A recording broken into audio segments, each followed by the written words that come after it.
And welcome back to Evolution 2017. I'm James Chen. I am Zeep.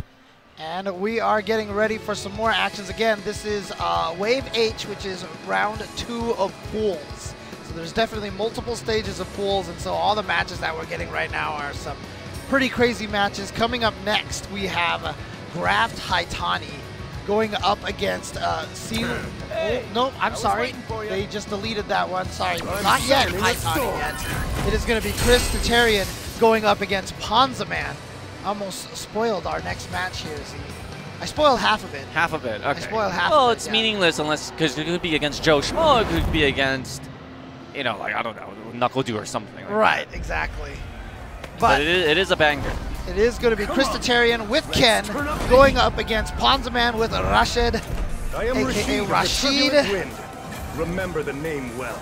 And again, Chris T has a lot of practice against Bushin Style, who we saw earlier. But Ponzaman, you know, very, very strong Rashid player. He lives in the Tokyo So house, same place where bred a mini champions last year, MOV. Okay.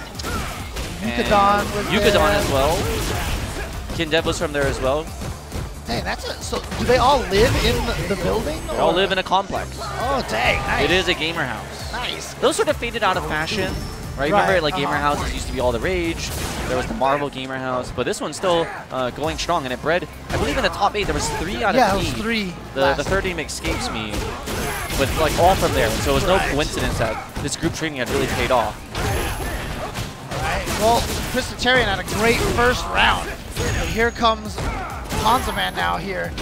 But actually, you know what? I felt like Ponzaman was doing really well this whole round, but Chris Tatarian still has the life lead.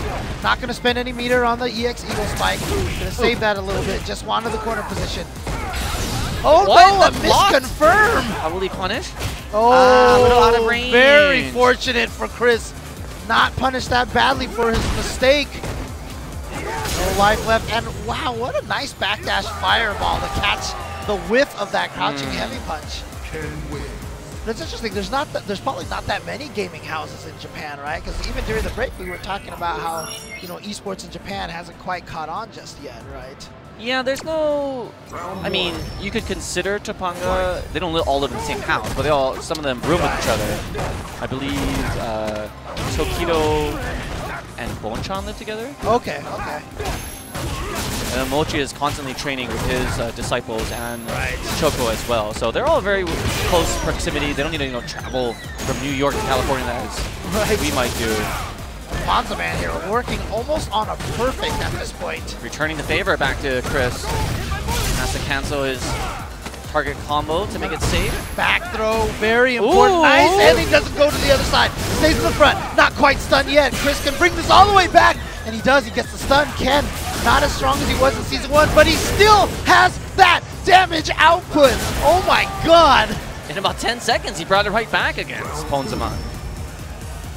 That definitely is very encouraging for Chris Tatarian to get that kind of a victory against Ponzaman. Right. Now Ponzaman. See, now the problem is Ponzaman's probably thinking to himself, you know, even if I get this life lead, it's just not enough. So he's going to be nervous pretty much the whole entire fight. Nice conversion on that neutral jump medium punch. Oh, try to interrupt it with something. Yeah, now one hit to stun. Oh. Yeah, he's going to use that V reversal to drain a little bit of that stun meter. Get himself a little bit safer.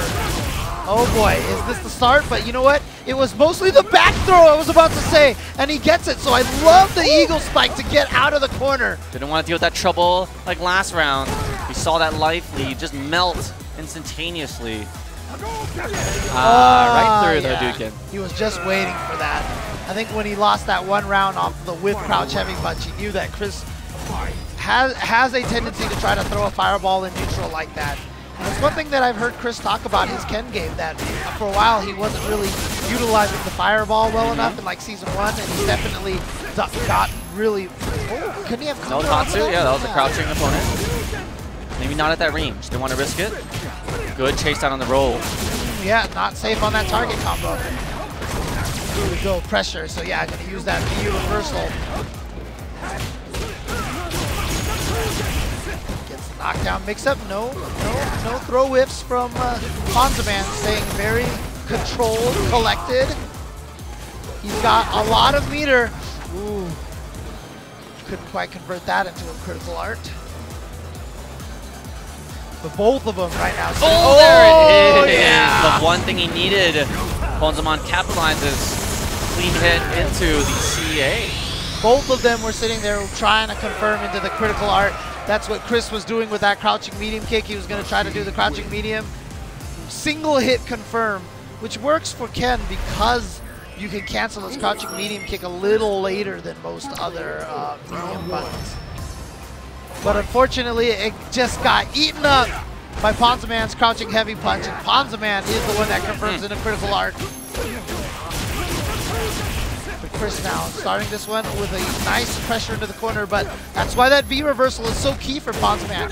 He realizes right now that he does not want to get in the corner. So we've seen the EX Eagle Spike to get out, we've seen V reversals. No V reversals this time, however. Right. Okay, he wants to set up. Wow! Gets so far. Nice block from Chris. And unfortunately on that mix-up, Ponzaman puts himself back in the corner. Yeah, punishes the step Gets kick. out now. Ooh. Another critical art. He wants to take this to the next round here and now.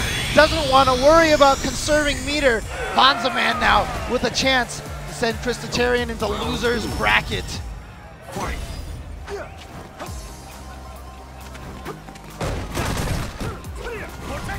Oh, that was certainly an German button press.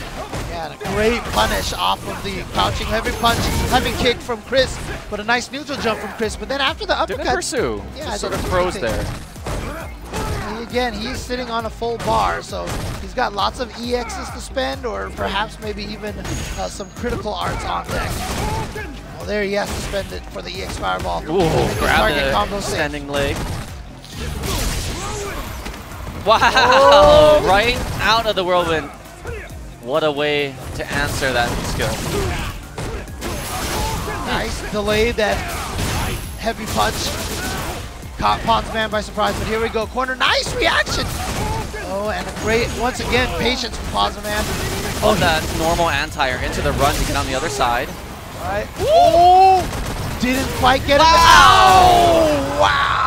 What a shoryu to get out of the whirlwind sandwich that he was going to become. Yeah, and Ponzaman was just one light kick away from pushing him into that tornado. He was hoping the two would do it. It wasn't quite far enough.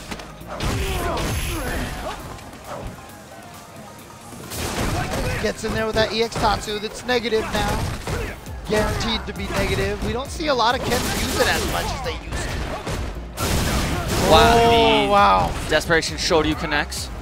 He's been going for a couple of shimmies now as Chris, and Ponzaman hasn't been taking the bait. Yep, there you go. There's that anti-machine tech. Everyone has some way of dealing with that whirlwind. Ooh, but hit him out of the air, so not going to be a full combo. Here we go. Went for the throw. Oh. Didn't go for the Shoryu. I'm really surprised he didn't uppercut there. Here comes Ponzaman into the corner, and he's got a V-trigger. Wow, what a gutsy Shoryu. That's Ken's 3-frame. It's the Tatsu, and Chris walking forward. Oh. Yeah, he's going to get hit by that. Not a good V-reversal. Oh, he's going to get hit, but Ponzaman doesn't get the full confirm. Oh my God, an empty run into a throw, and Christitarian with the pop-off. Did he pause before he won? I'm not sure. I think he did. The pause screen is still up, and he's popping off. Yo, I don't know what the ruling is on that.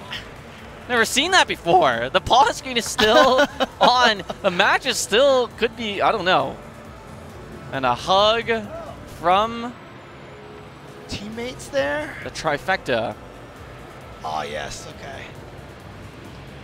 Wow, Christitarian clutching it out there with a Hail Mary. Dude, the way that he was playing there, he had a the disrespectful jab uppercut on wake up, and it's not invincible. It'll lose the meaties. It's just his version of the 3-frame uppercut. 3-frame jab. It's Ken's version of the 3-frame jab. Gammed all on that. So he got that. He had the disrespectful empty run into throw. I mean, look And then while he was knee bashing and pausing the screen before the KO victory, and then ran off, doing a little victory lap on the stage. Yeah, you know, I'm not saying that he was being disrespectful. You know, it's just the adrenaline had taken over by then. Yeah, and the gameplay style. Like, I feel like that's actually one of the things that you have to do in Street Fighter V. You have to go for some of those hard call-outs like that. And Chris, I think, was playing it correctly like that. And the only reason why I call it disrespectful in the gameplay sense is because it's just not safe. You know, like it's just not what you do, right? It's like if he blocks the uppercut, you just get bodied. But it worked out for him. We had Xiaohai versus Momochi. Then we had a couple matches to rest our beating hearts. And now you're going to give us Graft Haitani from Japan versus his good friend HyperX Cygames Beast TV Twitch Daigo from Japan. This cannot possibly be a pool match. Tell me this isn't so. There has to be some Russian hackers got into Smash.gg and then manipulated it so that there's going to be a Russian champion here at CPT, because they're killing all the super strong players and making them, you know, eliminate one another so early on into the bracket. Fake news, Z. Fake news. All right. Sad. Winners qualify, however, to top 64, and Haitani has been one of the most consistent players in Street Fighter V. Oh, the wave! Speaking of Wave H, it's a wave! Yep, and that's not going to happen.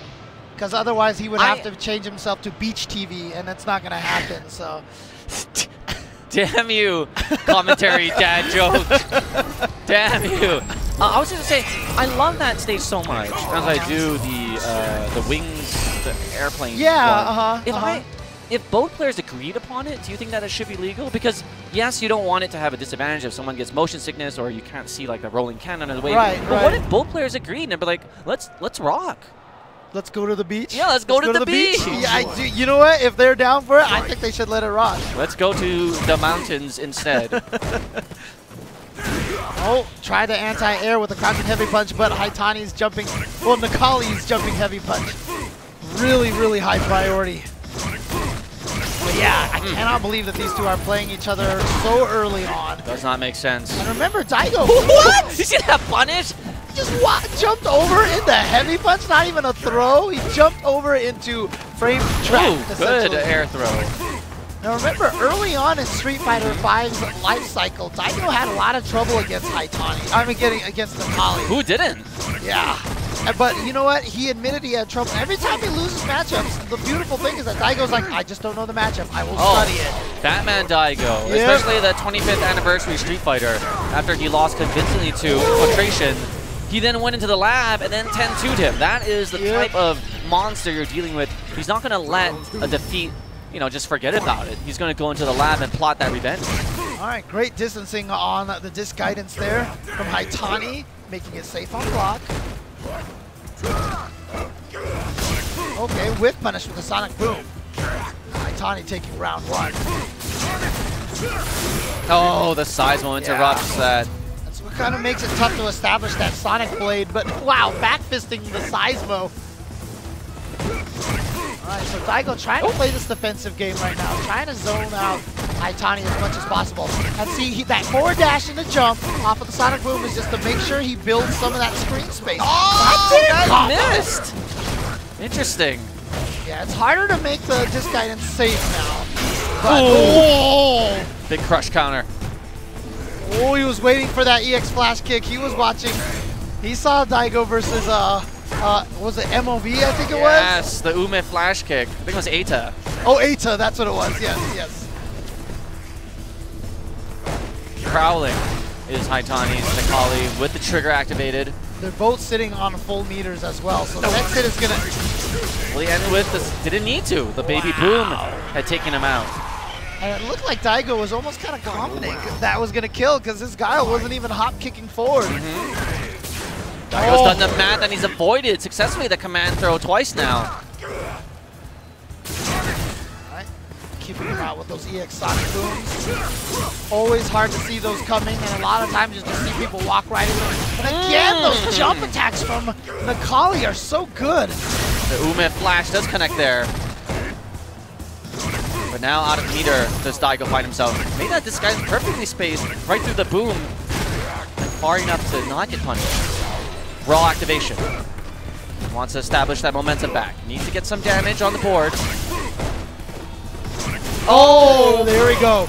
Gets a raw jump in and look at the damage. That. Without any meter, he can get that damage. Yeah, he even went for the uppercut at the end for extra. Oh, he didn't believe. He didn't believe. Oh, it responds with its own. Oh! They're just trading now. The Titans. Oh, Seismo. Seismo from a screen away and Haitani breathing a sigh of relief. Yeah, Daigo just at that one moment forgot about the Seismo. The stress on Haitani's face. You would think that he had lost. Daigo still, you know, with his always casual look. Sleepy Daigo is the most dangerous Daigo.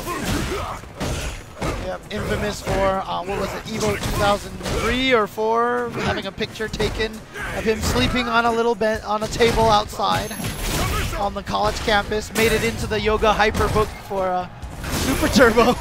That's really important to get rest during these grueling marathon tournaments. Yeah, actually Daigo's one of the best at that too, because I need his superpowers of being able to fall asleep everywhere. Oh yeah, you are up at odd hours at night. Oh yeah.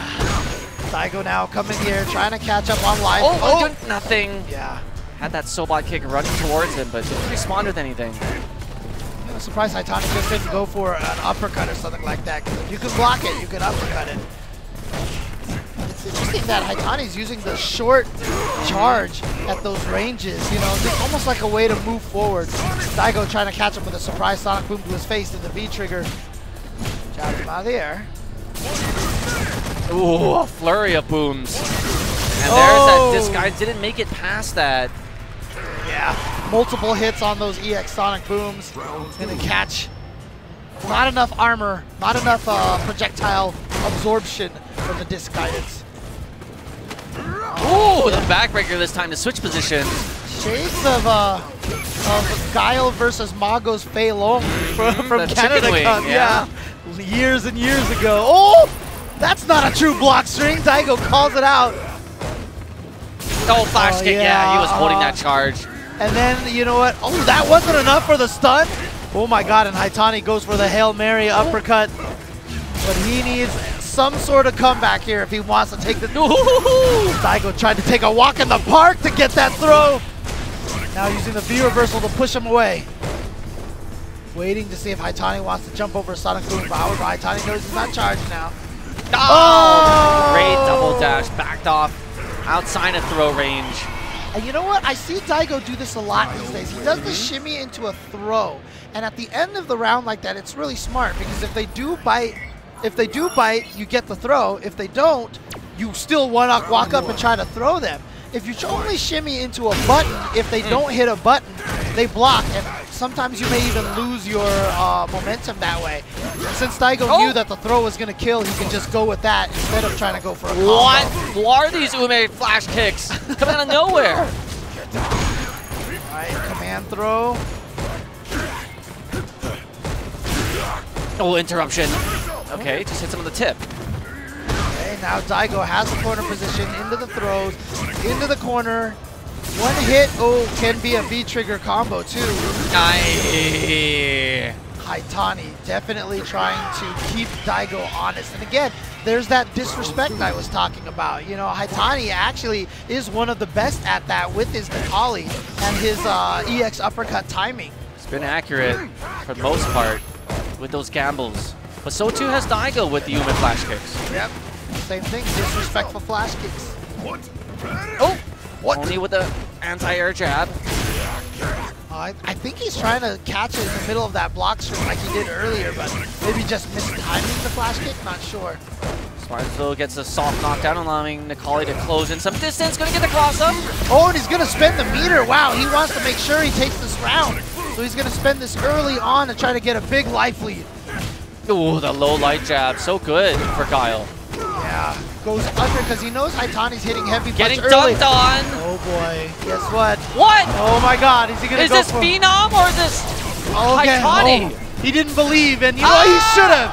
He should have believed.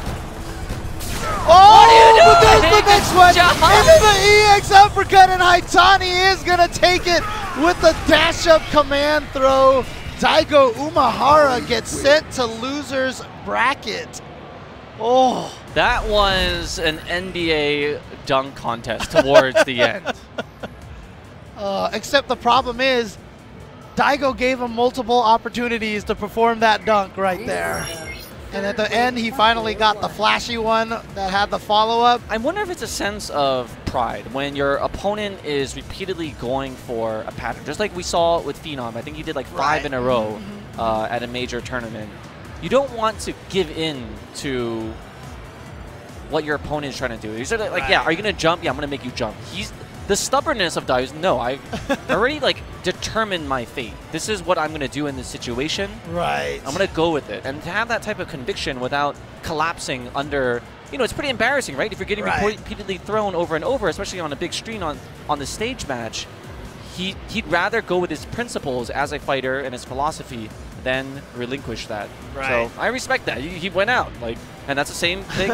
But of course, it was used to his disadvantage, that sort of obstinance, just that Phenom did. Right. And maybe Haitani watched those matches. Yeah, and the interesting thing is Haitani afterwards, after 3 of them, he went for the meaty the 4th time, and Daigo did block that. But at the same time, I think Haitani was thinking to himself, okay, so he is going to be defensive, so he's in a defensive mindset, so that's going to open up my ability to dash up and go for the EX command throw. So, but yeah, there it is. Haitani moves on, staying very consistent here. Mr. Consistency in Street Fighter V. But coming up next, we're going to be going with Brolinho from Brazil, a player who made it to Capcom Cup last year. And he's going to be going up against the new terror on the block, Mr. Brian F. with that Balrog. But that is going to be after a break. You do not want to miss that match. Stick around, guys. All the memes and the Capcom Pro Tour. All right. We are back. And as I mentioned before the break, we are going to have Brolinho from Brazil going up against Brian F., a player who's been kind of inconsistent with the tournaments. He's placed really high in some events and then been eliminated a little bit earlier in some events. But I think he won an online tournament. Yes, he did. So can he translate that online success to the greatest spectacle and offline tournament here at EVO? Yeah, if you remember, people who know Brian F. have been watching his stream for a while, but he burst onto the scene when he lost in spectacular fashion to Momochi at final round. He was 1 pixel away from killing him. Actually, Brolinho is also an online warrior. I believe he has won some of the LATAM tournaments as well, so different ways of getting into the CPT top 32 finalists this year. Yeah, he was the one that beat Infiltration, I believe, at Brooklyn Beatdown last year. Yeah, as well. He did really well at E-League. Right. Now. Wow, it was counter hit, so he's going to confirm off of it. So, of course, Balrog with the high damage output, but, Necalli just, he's like Mr. All-Around. Like, he has all the tools. He has a command throw. He has an uppercut. He has a great V-trigger. Got a nice little seismo to keep people honest. And, of course, Balrog, he's just going to punch. Everyone has a plan until you get punched. Right. Now it's crazy. We used to describe Necalli as the damage powerhouse in Season 1 along with Ryu. And now there's like a bigger nemesis out there, the Golden Gloves, but still getting slashed on an overhead. Brian F. needs to protect that dome. Yeah, nice stuff there from Brolinho. Again, I mentioned this a lot. I don't think Necalli's footsie game in the mid-range is as great as characters like Karen or Cammy. Because really, it's only that standing heavy kick. Oh, nice backdash in the corner. So Daigo needed a match earlier. Oh no! What? No buttons from Brian. He just thought he was going to block it and didn't have the reactions quite away. Oh no! Dash up command throw, shades of Haitani there. Oh boy! Okay. It just looks like Necalli players are abusing the command throw loops, and then just when you think another one is coming, the frame trap. Yeah, honestly, Brian F. was probably affected by the last match. He probably saw that command throw and was like, oh man, he's going to do it to me. I better push a button on wake up. And Brolinho caught him with the meaty. So 2 quick rounds from Brolinho. Round 1. Making it almost look kind of easy here. Let's see if Brian F can make the adjustment. Trying to fish with that standing heavy kick. Okay, it goes in there. Whoa, counter hit. Again with the command throws. Brolinho is going crazy. Full length, and I think that dash punch was snuffed out by the standing. Oh my god, Brian just got hit after he landed by that neutral jump, and here we go, V-trigger activated. That's the nice thing about Nakali, he's really good at building his V-trigger without taking damage. Oh no! Was that it? Hunting for that back step. Because like most of the time, Balrogs finish it into the punch V skill and go for the mix-up after that. Or, you know, do something off of the V skill, but he just didn't do anything. He just waited and then chased the backdash down with the EX low rush. Well, Brian F gonna take his first round. Ooh. So this is where I thought that maybe... Yeah. Nice backdash. But this is where I thought Brolinho maybe would have a little bit of trouble here because he's... Nakali just can't really keep up in that mid-range versus those dash punches. Convincing comeback there from Brian F. Now you've seen him play at King of the Hill? Yes. Okay, and how did he fare in, you know, an offline setting? That one was actually a pretty crazy one because he went up against Chris G. I don't know if you remember seeing that one. He went up like 9-2, and then Chris G just like all of a sudden brought it all the way back to like 9-9, and before Brian F finally took it at the very end. So he's definitely a player that can be affected by nerves, you know. But here at least in the pool stage, it's going to be a race to 2. You can go in there with a different mindset than those marathon King of the Hills. Can he clutch it out? All right, nice. Yeah, he's going to get the conversion off of that as well. So make sure every time you do that V-skill, just charge. Make sure you're charging your dash punch the whole time. Oh, command throw. Oh. Tiny bit of life left, not gonna get chipped out.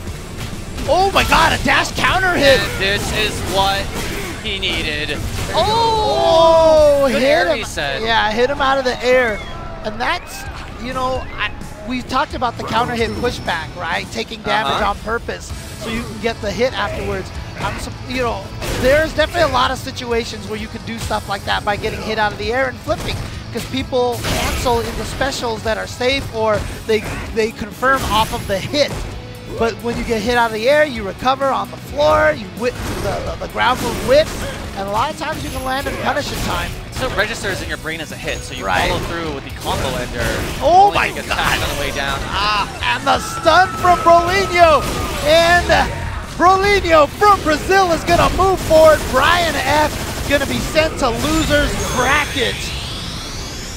A little bit of concern on Brian's face there, but the F3 teammates cheering in the background. Right. The fist bump from Alucard. Brolinho there, celebrating his victory over Brian F. And you know what? That's the thing, right? A boxer player like Brian F, who is so good and so dangerous. It's a scary match going in there. So anytime you are able to defeat a player like that, you know, that's that wild card player that you just don't want to have in your pool. How have the boxer players fared thus far in EVO? He has sort of been a nemesis, at least on the tier list, and everyone's saying he's this and that, and too much damage output, overpowered, no weaknesses, minus 25 HP on that latest update wasn't enough. But in a tournament setting with so many data points, right, with so many entrants in it, how is it that he's actually faring here? Well, look, all I can say is that don't forget that everyone on paper thinks that Boxer versus Ryu is a terrible matchup. Okay. But Abao, Ryu, sent Smug the losers bracket in round 1.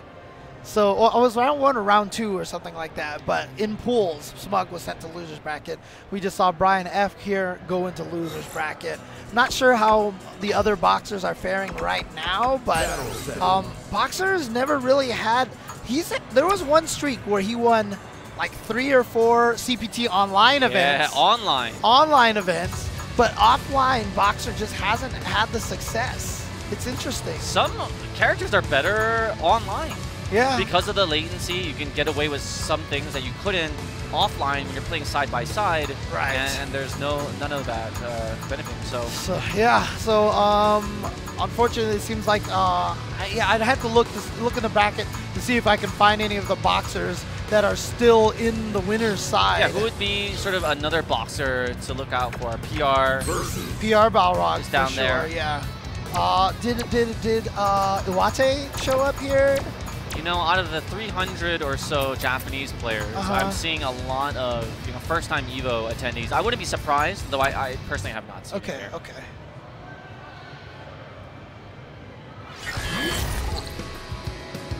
Let's see the other side. There's so many H pools, my god. Up next, we have Level Up's Cali Power, Mr. Alex Valle himself, versus Nasser's Big Bird from the UAE. Very young and upcoming player. You're calling him young because he's sitting next to, He actually is young. Yeah, I know. And Valle, But you know what? veteran. I always like the fact that, everyone calls Vi, Uncle Vi. Yeah. But, like, everyone calls me Dad. Everyone calls me their It's because father. they're dad jokes. Yeah, I know, right? Like, Vi doesn't make, like, dad, corny dad. Yeah. So that's why he gets the uncle. It's true. So, because, status. like, you called me your commentary dad. It's true. I actually... Vicious calls me Dad all the time. You may have been the first, brought commentators into the scene. Like, you actually are my commentary dad from Canada. I don't know if you remember, but... Oh, no, trust me. I definitely remember that. You gave birth to this. I was like, what can I do with Dan's puns and turn them up? That was the start of something fantastic. Let's just put it that way. So, but we have Cali Power, and Vi is going to be going with Colleen. He's been playing Colleen a lot. He's been winning a lot of Wednesday night fights with this character. But Big Bird, I mean, Christotarian played Big Bird in a few sets before the tournament, in some casual, and he tweeted out and he said Big Bird is so clean. Yeah. And like he was just like, I need to learn this. And that is just an indication, we just saw Christotarian win with the pop-off, but that's an indication of how strong Big Bird is as a player. He's been having so much success in the European tournaments, in the European circuits, sponsored by Nasser. Shout out to them. And I don't mean that dude from NorCal. I'm talking about NASR, Nasser. Although, I've seen at some NCRs that the Nasser from NorCal has sponsored many players. He sponsored my wagers as well. Now, why has Vi moved away from Rashid? What is it about Colleen that attracts him as a character? I think Vi, the way that he plays Street Fighter a lot these days, is really about kind of proving some points. Like, showing people what is capable. Yeah. I don't think he's at that same mentality that he wants to win, but he just wants to show people what can be done in Street Fighter. So a lot of the times, like, a lot of people are like, oh, Colleen's not very good. So he kind of liked the character, so he was like, you know what? I'll play her at Wednesday Night Fights and I'll beat all you guys and I'll show you what you should be doing, I wouldn't be surprised if I switched to Rashid though right now. Looks like he's thinking about it. Yeah, I heard the cursor move. There it is, and he's wearing that 86 shirt, which is really cool. Growing what since stronger since 87. Okay. It's the Street Fighter 1 cabinet, and then like the Street Fighter 2 cabinet into the 33-inch cabinet. But James, where is the Street Fighter 5 arcade cabinet? Well, actually, that one they have the table with the console on it at the end. So there you go. The Street Fighter 6 cabinet just needs a mobile phone. Yeah, I know, like, man. Gotcha every day. Hey, well, you know what? There's that Street Fighter 4 Champion Edition where you can have that little controller. Updated, yeah. So there you go. Secretly, their future plans of taking Street Fighter 6 to mobile. As you had predicted, a return back to familiarity with the Rashid, that Colleen was not cutting it out for him, especially against such a highly skilled opponent in Big Bird. Big Bird, got players like Big Bird, and we heard Brent is cool eliminated Mago in the loser side of the bracket, and then Christotarian. All these guys showing that Ken is still a pretty big threat. I know a lot of the Ken players, you know, they don't think he's very strong, and Akuma is the best Shoto right now. We've seen like Joa move away from Ken, but Akuma's definitely the best. yeah, for sure. Like, there's no question about that, but Ken is definitely still a threat in my opinion. Like, speaking of Kens, it reminds me who that third Tokyo So person was at EVO. It was Eita. Oh yeah, of course. Just showing you the power of having training buddies at your ready. See, I have an excuse. I couldn't remember the name because I'm old, right? So it's your memory goes when you get old. So. It's true. All right, Big Bird and needing to use that. Wow, that was an interesting decision from Bai. He's catching him with that EX Eagle Spike, and now again, you see every time you go through the tornado, you bounce so far back. I love that mechanic. Like, yeah. Of course, it makes sense in the physical world. Oh, okay. The spike cross up right over the Hadouken. Punish? Yeah. Yeah, honestly, Rashid's tornado is one of my favorite things in this game. The way that even the regular tornado, if you have the right setup, you can get affected by it as well. Oh! Lovely sequence there. Okay, oh, yeah, that's done. Oh, what a great adjustment from, I think he probably did the first uppercut facing towards the left, and it auto-corrected, and he reacted fast enough to switch around to the other side and get the EX uppercut. You know, there was a time when up-and-coming younger players would go up against an older player with experience, and you would be like, oh, of course, you know, the Bai's, the Daigos, you know, would have the advantage. We're seeing a paradigm shift in Street Fighter V, where the younger players, especially with the pads, are seeing much more successful, and it makes sense in every other sport, right? You know, you hit a prime spot, but the young up-and-coming clubs should have the most success. Oh my god, what is that on your table? Oh, Giuna just dropped this off for me. Can you show this lovely sticker? This is B-Side Label, and they have the best stickers in the business. I told him I wanted one of these, and I guess he just dropped. And then he just walked away. He didn't even give me a chance to thank him. It's like the Tooth Fairy. Yeah, I know, right? It just is this the correct uppercut input? We've been seeing crazy ones with the forward, diagonal back, and forward. How long was he standing there for? A while. Was he? Yeah, I thought, oh my god, is that the ghost of Street Fighter that's coming to attack us? But he blessed us with I totally missed him. Okay, I'm going to have to go find him again. I'm going to have to go thank him. Shoutouts to Andrew, Gina. He's probably consoling Daigo right now after that defeat from Haitani. Are you sure no one's consoling him? Yeah, no, he's always the most vocal supporter. Yeah. It was always on Sudoku Watch. Shoutouts to Anime Illuminati. They've got a cool suite going on. Well, speaking of vocal supporters, I know your boy Cien is up here now.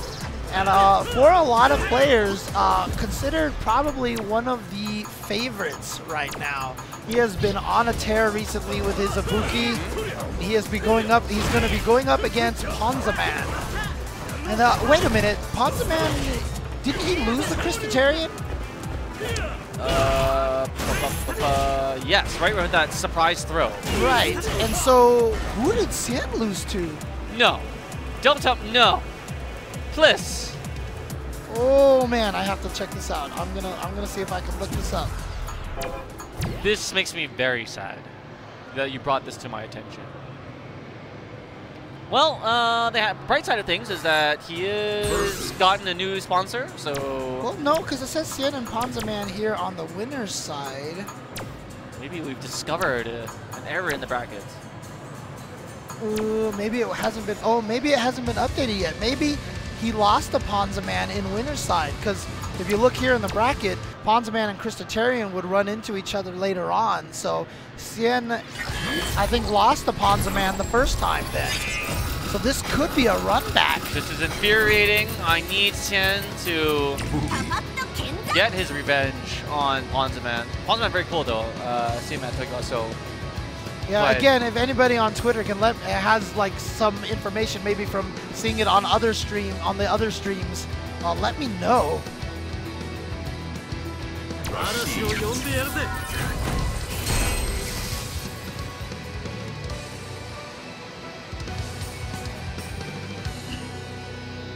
All right, it's gonna be.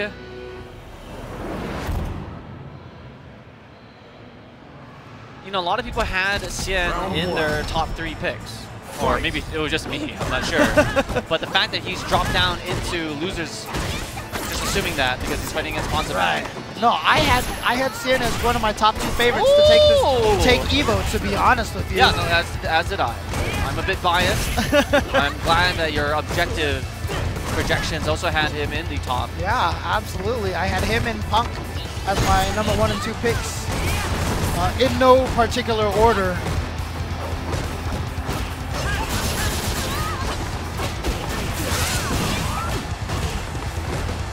Block for Ponza Man.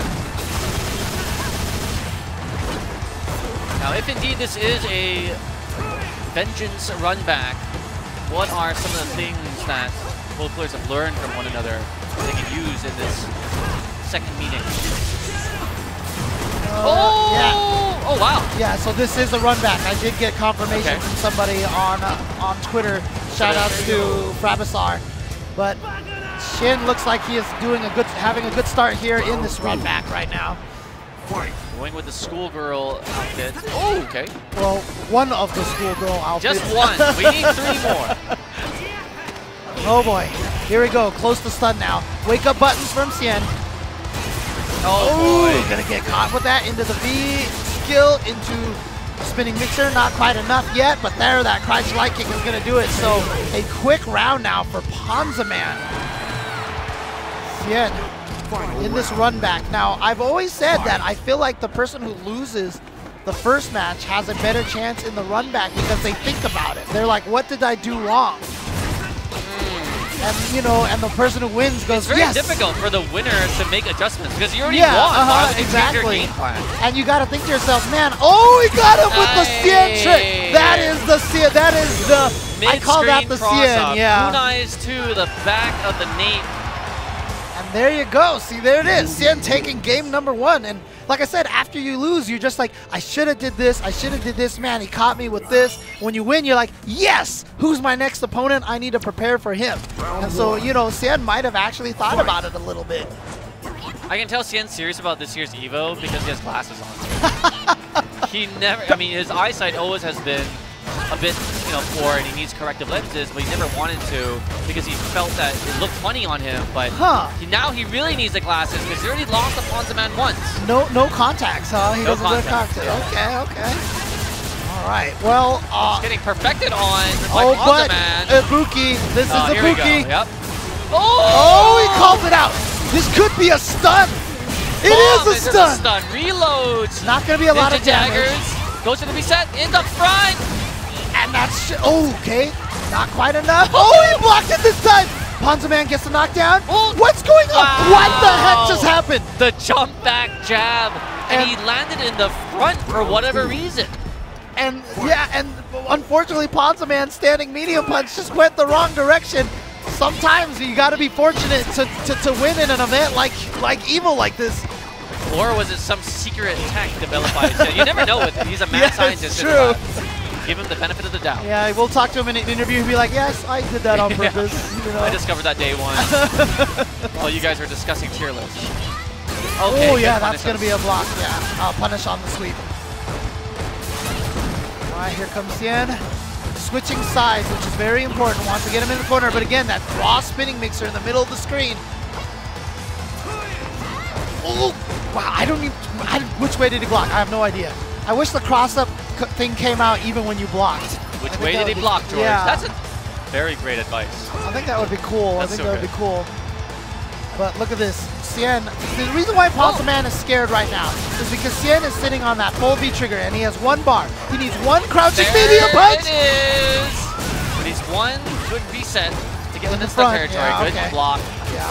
Oh, but he's going to get another one. Oh. Bomb. EX Rider close to stun now. Oh, in the air! What a smart decision from Xian! And he wins the run back. Xian moves forward and with a fist pump from Xian. A delicious dessert. Oh, man. Plotting like a Park Chan-wook thriller. An old boy. Or in the case of Xian, the young boy revenge trilogy. Very nice from him, and also that must feel good to vanquish the man that had put you into losers. A very good showing from Ponza Man. Yeah, very great showing from him. But you know what? Look, Xian is not the kind of player to take lightly in the losers bracket. He has the potential to make it all the way through in loser side back to grand finals. Every year there's someone that goes into a miraculous run into the losers. It was the Filipino man before him. Nemo did a crazy run. Luffy to win. Came from, I think it was one of the few that came from losers to actually win EVO. Don't forget Gamer B fell short against Momochi, but he had a crazy losers bracket run as well in the last year of Street Fighter 4. Yeah. So, but yeah, so look, Xian is in losers bracket. To me, that means nothing right now. That means to you, that means everything. Okay. It means, okay, yeah, sorry. I'm not being a very good father right now. No, so you're being an Asian dad. I got a 1 A- and you're berating me. Yes, exactly. So, like, Xian, no. Why are you in loser bracket? Why are you not in? Okay, okay, never mind. All right, coming up next after this break is going to be top 64. We already saw crazy matches before this with the Momochi and the Shanghais. We had Haitani versus Daigo. We just saw Xian right now. It's really getting ultra serious. These are all the bronze players have since been weeded out. It's going to be the platinum on ultra diamond, platinum, uranium, whatever nuclear element North Korea's trying to get their hands on. So after we come back from this break, we're going to have more top 64 action at Capcom Fighters.